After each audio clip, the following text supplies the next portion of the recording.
हर्षद शांतिलाल मेहता, जिनका जन्म 29 जुलाई 1954 को हुआ और उनका निधन 31 दिसंबर 2001 को हुआ, एक प्रमुख भारतीय स्टॉक ब्रोकर थे जिनका नाम वित्तीय धोखाधड़ी का पर्याय बन गया। 1992 के भारतीय प्रतिभूति घोटाले में उनकी केंद्रीय भूमिका के कारण उनकी बदनामी हुई, जिसने वित्तीय बाजारों में हेरफेर करने वाले के रूप में उनकी प्रतिष्ठा को धूमिल कर दिया।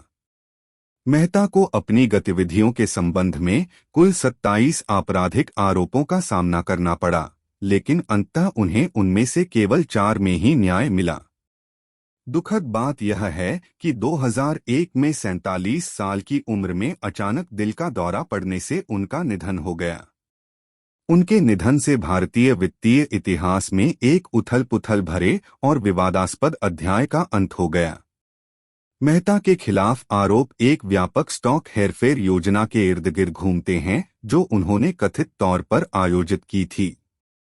इस योजना को कथित तौर पर बेकार बैंक रसीदों द्वारा वित्त पोषित किया गया था, जिसे उनकी फर्म ने विभिन्न बैंकों के बीच रेडी फॉरवर्ड लेनदेन के लिए दलाली दी थी।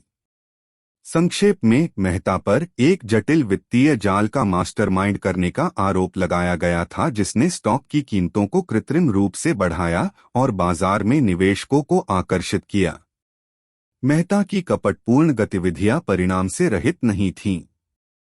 एक वित्तीय घोटाले में उनकी महत्वपूर्ण भूमिका के लिए उन्हें बॉम्बे हाई कोर्ट और भारत के सुप्रीम कोर्ट दोनों द्वारा सजा का सामना करना पड़ा, जिसकी अनुमानित कीमत ₹100 बिलियन, उस समय 1.3 बिलियन अमेरिकी डॉलर के बराबर थी। यह घोटाला बॉम्बे स्टॉक एक्सचेंज (BSE) में सामने आया और इसने भारतीय वित्तीय परिदृश्य को हिलाकर रख दिया। मेहता घोटाले के दूरगामी परिणामों में से एक भारतीय बैंकिंग प्रणाली और बॉम्बे स्टॉक एक्सचेंज (BSE) के लेनदेन तंत्र दोनों में महत्वपूर्ण कमजोरियों का उजागर होना था।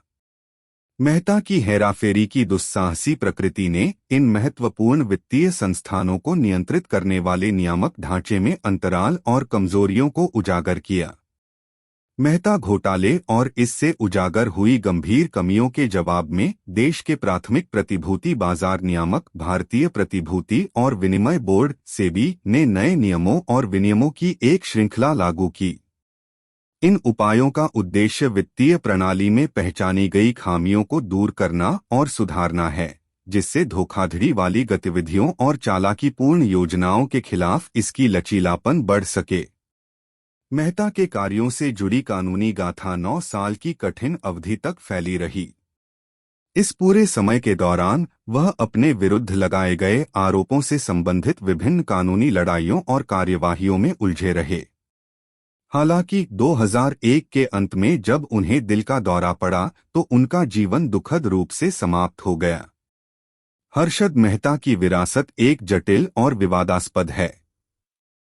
जबकि कुछ लोग उन्हें वित्तीय दुर्भावना के प्रतीक और बाजार में हेरफेर के खतरों की एक सतर्क कहानी के रूप में देखते हैं, अन्य लोग उन्हें दुरुपयोग के अवसरों से भरी वित्तीय प्रणाली के उत्पाद के रूप में देखते हैं।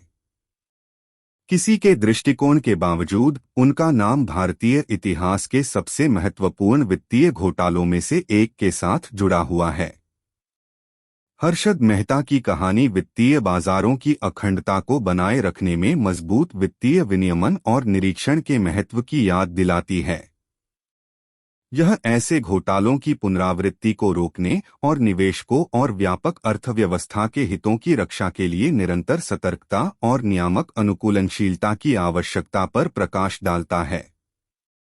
निष्कर्षतः, कुख्यात भारतीय स्टॉक ब्रोकर और सजायाफ्ता धोखेबाज हर्षद शांतिलाल मेहता ने 1992 के प्रतिभूति घोटाले में अपनी भागीदारी के माध्यम से भारतीय वित्तीय परिदृश्य पर एक अमिट छाप छोड़ी।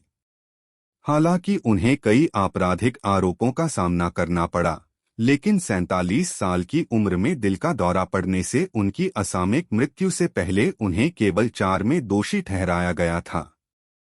मेहता के कार्यों ने भारतीय बैंकिंग प्रणाली और बॉम्बे स्टॉक एक्सचेंज की लेनदेन प्रणाली में कमजोरियों को उजागर किया, जिससे नए कार्यान्वयन को बढ़ावा मिला। सेबी द्वारा नियम उनकी विरासत बहस का विषय बनी हुई है, जो वित्तीय बाजारों की अखंडता की रक्षा के लिए कड़े वित्तीय नियमों के महत्वपूर्ण महत्व को रेखांकित करती है।